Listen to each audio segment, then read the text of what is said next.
Hello everyone, this is Ashish. Welcome back another market analysis video. चलिए देख लेते हैं मार्केट में किस तरह के पैटर्न बन रहे हैं और कल मार्केट किस तरह से ट्रेड कर सकता है। ये 15 मिनट का टाइम फ्रेम का चार्ट हम देख रहे हैं। और देखो, मार्केट में हमने लास्ट वीडियो में हमने प्लान किया था, अपना एक एनालिसिस किया था कि अगर मार्केट इस लेवल को क्रॉस करता है तभी हम यहाँ पे अपना सेलिंग साइड का ट्रेड जो है वो प्लान करेंगे। ठीक है। लेकिन मार्केट ने क्या किया, देखो एक डोजी सी कैंडल बने यहाँ पे, ये वाली 915 की कैंडल है। एक डोजी कैंडल बना करके मार्केट ने देखो उससे अगली कैंडल कितनी बढ़िया बुलिश एंगल्फिंग कैंडल यहाँ पे बनाई। तो अगर आप यहाँ पे ट्रेड नहीं ले सकते थे, मैंने आपको बार बार बताया डोजी कैंडल का मतलब क्या होता है। डोजी कैंडल का मतलब होता है ना ही यहाँ पे सेलर ज्यादा एक्टिव है और ना ही यहाँ पे बायर ज्यादा एक्टिव है। ये बीच में क्लोजिंग इसी वजह से आई है। और फिर मैंने आपको बताया कि इस बॉडी के आप सिर्फ डोजी कैंडल की ये बॉडी मार्क कर सकते हैं, ये वाली। ठीक है। और ये जिस भी साइड में इसको क्रॉस करता है, अगर नेक्स्ट कैंडल इसको डाउन साइड में ब्रेक करती है तो आप डाउन साइड का मूवमेंट वो ट्रेड प्लान कर सकते हैं। अगर अप साइड में इसको ब्रेक करती है तो फिर आप अप साइड का ट्रेड जो है वो प्लान कर सकते हैं। और देखो इसने ऐसा ही किया क्योंकि यहाँ पे एक सपोर्ट लेवल था। इसने सपोर्ट लेवल को जो है रेस्पेक्ट करते हुए यहाँ पे ये पूरा जो है सपोर्ट जोन है, इसको रेस्पेक्ट करते हुए ये अप साइड में जो है फिर यहाँ से शिफ्ट हो गया। अगर आप देखो यहाँ पे आप एंट्री नहीं ले पाते हो, देखो यहाँ पे आपको डबल कंफर्मेशन हो जाता है इन दो कैंडल्स में। ठीक है। ये देखो ये कैंडल पहली बार इसने नीचे आने की कोशिश करी, दोबारा फिर बाइंग आई, ऊपर जाके क्लोज मार्केट ने दिया। दोबारा फिर यहाँ पे जो है दोबारा से सेलिंग आने की कोशिश की, लेकिन फिर मार्केट ने जो है इसको अप साइड में जाकर के क्लोज दिया। ये दो कैंडल एक और सिग्नल हो जाता है कि हाँ यहाँ पे बायर जो है वो एक्टिवेट है। आप इन दो कैंडल्स पे भी अपना ट्रेड प्लान कर सकते थे। ठीक है। और फिर टारगेट हमारा जो है ये वाला हो जाता है। हालांकि इस ये वाला टारगेट मार्केट ने दिया नहीं क्योंकि यहाँ से सेलिंग आई हुई है। फर्स्ट टारगेट ये वाला होता है, इसी के आसपास का टारगेट जो है मार्केट ने दिया। और फिर देखो मार्केट अपने लेवल्स कितनी अच्छी तरह से जो है वो रेस्पेक्ट करता है। देखो ये ब्रेकआउट जोन था जहां से मार्केट ने इसको ब्रेकआउट दिया। ठीक है। इस रेंज का मैंने बताया था, अगर इसके ऊपर गैप अप खुल जाता है तो फिर हम बाइंग के लिए प्लान करेंगे इस लेवल के ऊपर। ठीक है। ये 24,880 900 का लेवल था। लेकिन देखो मार्केट ने जिस भी लेवल से गया यहाँ से प्राइजेक्शन बना के, ये देखो यहाँ प्राइजेक्शन बनाया और फिर मार्केट देखो दोबारा यहीं पे आया, यहीं से सपोर्ट लेकर के फिर दोबारा मार्केट ने एक बाउंस बैक देखने के लिए मिला। मैंने आपको बताया था जितनी बार मार्केट सपोर्ट फाइंड आउट करेगा वो बाउंस बैक करेगा। ठीक है। अब थोड़ा सा हम देख लेते हैं कि कल किस तरह से मार्केट जो है वो प्लान कर सकता है। देखो ये जो सेलिंग आई है इस सेलिंग को हम इग्नोर नहीं कर सकते।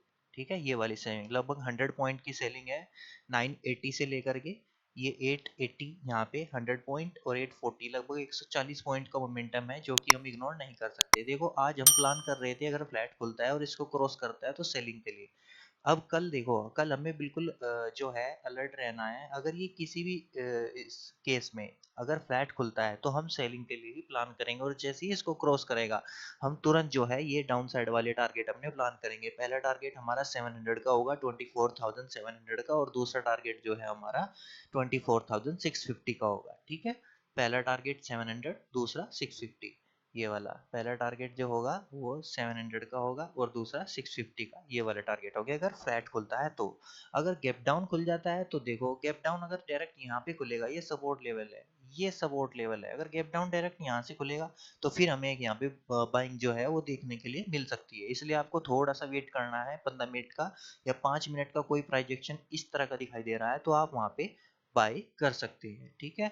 उसके बाद पहला टारगेट हमारा ये वाला होगा, अगर फिर यहाँ पे होल्ड करके अप साइड में निकल रहा है तो फिर हम अपना बाइंग का ट्रेड प्लान करेंगे। अगर देखो मार्केट 900 के ऊपर सस्टेन करता है, 24,900 के ऊपर, अगर यहाँ पे मार्केट जो है वो गैप अप खुल जाता है इस लेवल पे। ठीक है। यहाँ पे देखो इससे ऊपर फिर से दोबारा जाके सस्टेन करता है तो फिर ये दोबारा इसको क्रॉस कर देगा। अब की बार ये इसको होल्ड नहीं करेगा और ये दोबारा इसको ब्रेक कर देगा, क्योंकि यहाँ पे कई बार, एक बार, दो बार, तीन बार, चार बार ये टेस्ट कर चुका है इस लेवल को। ठीक है।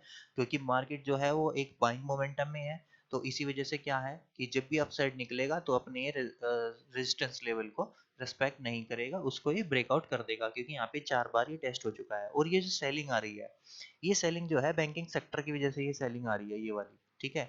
बैंकिंग सेक्टर के जो स्टॉक्स हैं, देखो यहाँ पे स्टार्टिंग में सुबह सुबह ये क्यों आया, क्योंकि एक इतनी अच्छी बुलिश एंगल्फिंग कैंडल के साथ एक और यहाँ पे कैंडल हमें देखने के लिए मिलती। लेकिन बैंक निफ्टी क्या कर रहा था उस टाइम पे, सुबह के टाइम जब मैं इसको देख रहा था, बैंक निफ्टी डाउन साइड में आना स्टार्ट कर रहा था। तो उसी वजह से क्या होता है कि कुछ टॉप वेटेजेस स्टॉक्स जो हैं निफ्टी के, जैसे एचडीएफसी बैंक है, वो निफ्टी में भी लिस्टेड है और वो बैंक निफ्टी में भी लिस्टेड है। तो जो बैंकिंग स्टॉक्स हैं वो इतना अच्छा परफॉर्म नहीं कर पा रहे हैं रादर देन जो निफ्टी के स्टॉक्स हैं, क्योंकि निफ्टी में जो इन्फोसिस वगैरह है, विप्रो है, टीसीएस है, भारतीय एयरटेल है, ये रिलायंस है, ये टॉप वेटेजेस स्टॉक्स हैं। तो ये तो अच्छा, काफी अच्छा मूव कर रहे हैं, लेकिन बैंकिंग सेक्टर का स्टॉक्स होने की वजह से ये भी इसमें सेलिंग देखने के लिए हमें यहाँ पे मिलती है। अगर ऐसा होता कि जो बैंकिंग सेक्टर का जो स्टॉक्स हैं वो सिर्फ बैंकिंग बैंकिंग निफ्टी बैंक में लिस्टेड होते, निफ्टी में ना लिस्टेड होते, तो हमें एक अच्छा, बहुत अच्छा यहाँ पे मोमेंटम देखने के लिए मिलता शायद। इस और इंडेक्सेस जो है वो अलग अलग भी मूव करते, अभी इंडेक्सेस जो है सिमिलर मूव करते हैं लगभग ऑलमोस्ट सभी इंडेक्सेस।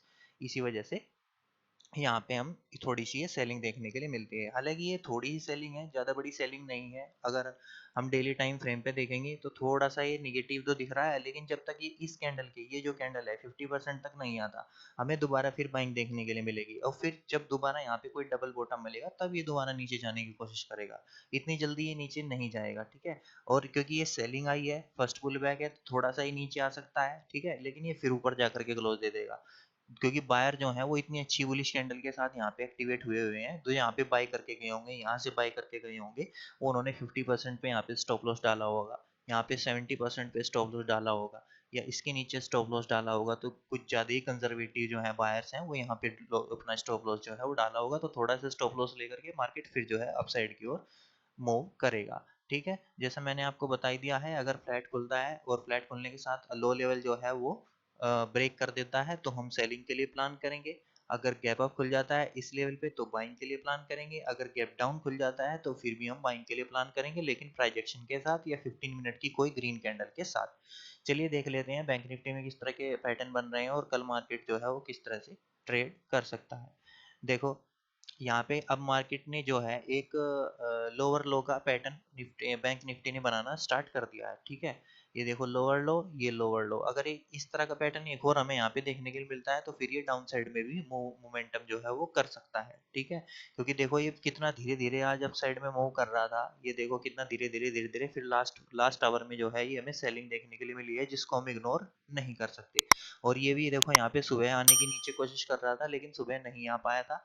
तो इसी वजह से अगर कल ये यहाँ पे इसको ब्रेक डाउन कर देता है तो फिर हम जो है अपने डाउन साइड के टारगेट जो है वो प्लान करेंगे। और देखो अपसाइड के टारगेट जब तक ये इस ट्रेंड लाइन को ब्रेक नहीं करता, यहाँ से एक ट्रेंड लाइन आई हुई है, जब तक इस ट्रेंड लाइन को ब्रेक नहीं करता तब तक हम जो है अपने अपसाइड के टारगेट भी नहीं प्लान कर सकते, ठीक है। अगर फ्लैट खुलेगा और इस लेवल को क्रॉस कर देता है तो फिर हम अपने डाउन साइड के जो है टारगेट जो है प्लान करेंगे। पहला टारगेट 51,000 का हो जाएगा क्योंकि कल इसकी एक्सपायरी है, और दूसरा टारगेट हमारा 900 का, 850 का, ये वाला टारगेट जो है वो यहाँ तक का हमारा हो जाता है, ठीक है।